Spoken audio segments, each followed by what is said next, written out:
இந்த மென்டல் வீக்னஸ்ன்னு வரப்போ நம்ம சைக்கலாஜிக்கலாக அங்கே ரொம்ப அஃபெக்ட் ஆகிடுவோம். ஏதோ ஒரு விஷயம் ரொம்ப ட்ரிகர் பண்ணிகிட்டே இருக்கும். நம்மளை கண்ட்ரோல் பண்ணுறதே கஷ்டமாக இருக்கும். How did you manage everything? தெரில, எனக்கு பெருசாக எதுவுமே தெரியல. எப்படி ஹேண்டில் பண்ண, எப்படி மேனேஜ் பண்ண அப்படின்றதே தெரியல. ஒரு ரொட்டீன் ஃபிக்ஸ் ஆயிடுச்சு. டெய்லி காலையில் எழுந்திரிக்கிறோம், குளிக்கிறோம், சாப்பிட்டு முடிச்சுட்டு டாஸ்க் விளையாடி முடிச்சுட்டு திரும்ப அப்படியே சாப்பிட்றோம், திரும்ப டாஸ்க் விளையாடுறோம், திரும்ப சாப்பிட்றோம், தூங்குறோம், திரும்ப காலையில் எழுந்திரிக்கிறோம், முடிஞ்சிச்சு. அந்த ரொட்டீன் ஃபிக்ஸ் ஆனதுக்கப்புறமா அப்படியே அது போயிட்டே இருந்தது. So our mind got adapted to it.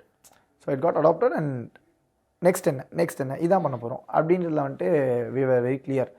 So mentally அவ்வளோ பெருசாக ஸ்ட்ரெஸ்ஃபுல்லாக தோணலை. இதுக்கு முன்னாடி வந்த சீசன்ஸில் இருந்த எல்லா சீசன்லையுமே அட்லீஸ்ட் ஒரு 2 பேராச்சும் எனக்கு தெரியும். அவங்க என்கிட்ட சொன்னது என்னன்னா, சத்தியமாக ரொம்ப கஷ்டம், வெளியே வந்து ஒரு மாதம் 1.5 மாதத்துக்கு உன்னோட மைண்டே ஒழுங்காகவே ஒர்க் ஆகாதுன்னாங்க. எனக்கு பிக் பாஸ் வீட்டில் போயிட்டு வந்த ஃபீலே கிடையாது. ஏன் அப்படி? நான் நார்மலாக எப்படி இருப்பேனோ அப்படி தான் இருக்கேன். ஓகே.